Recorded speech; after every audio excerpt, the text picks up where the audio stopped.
Hey, what's up, you guys? It's kunyribrent with RTB campaign, RTB credit repair course. All right. I wanted to go ahead and get you guys in the next course, right? And we talked a little bit about what the credit score is, and in this lesson, I like to go a little bit deeper and talk about what makes the credit score rise and fall. The credit bureaus do not release their exact formula for calculating their credit score. They keep it a secret because they don't want people like us trying to work the system, so to speak, right? But we do know from history and from observation and from some of their release information that some of the factors that influence the rise and fall, right? For most people, the payment history is the biggest factor in the score, right? Creditors, they update your payment history on a regular basis, often monthly, so making payments regularly will improve your score, and missing late payments will drop your score.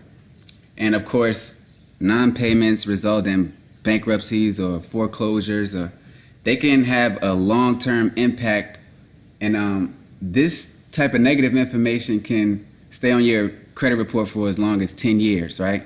So really, if there's one thing that I like you to remember, is that to improve your credit score in the future is to make every payment on time, and do not give creditors the opportunity to take your credit, right?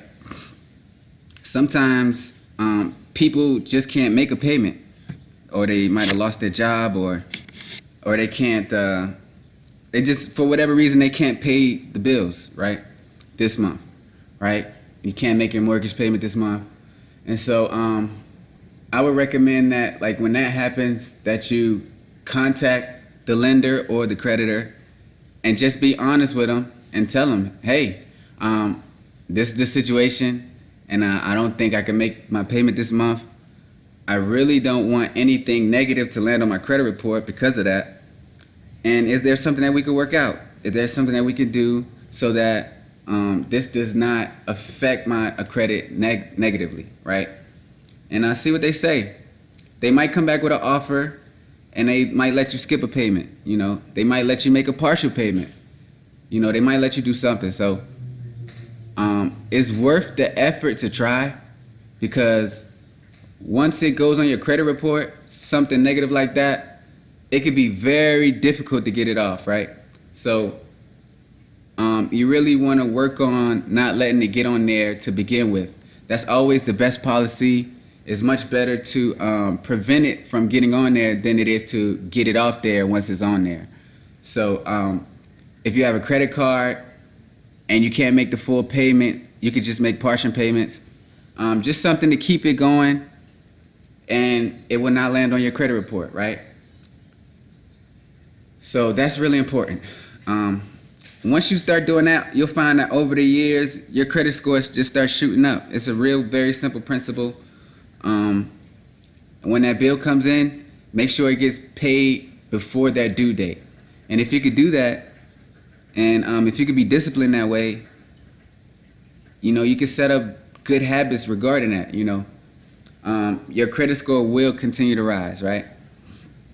So I'm going to give you guys a little example of what makes the credit score rise real quick.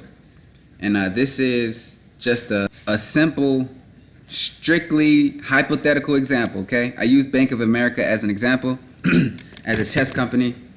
And I don't know if Bank of America actually works in this way, but it's a name that most people know, and it's easier for this example to use, right? So let's say Bank of America offers you a free gift if you apply for their credit card, right? And the gift is really cool, it's really awesome, and you say, well, I'd like to have that, right? And you fill out the application online and you submit it, and they'll review your credit report, and then they're going to request your credit report from one of the 3 bureaus, and as they're reviewing your credit report, you're also going to get your credit score. They're also going to look at the other information that you provide, such as your income, And then they're going to use all this information to determine if they want to give you that credit card or if it's approved and what the interest rate will be. Now, after they approve you of this credit card from Bank of America, they're going to report your new credit card to Bank of America, right? And in 30 days, they will update your record and balance your payment activity, right?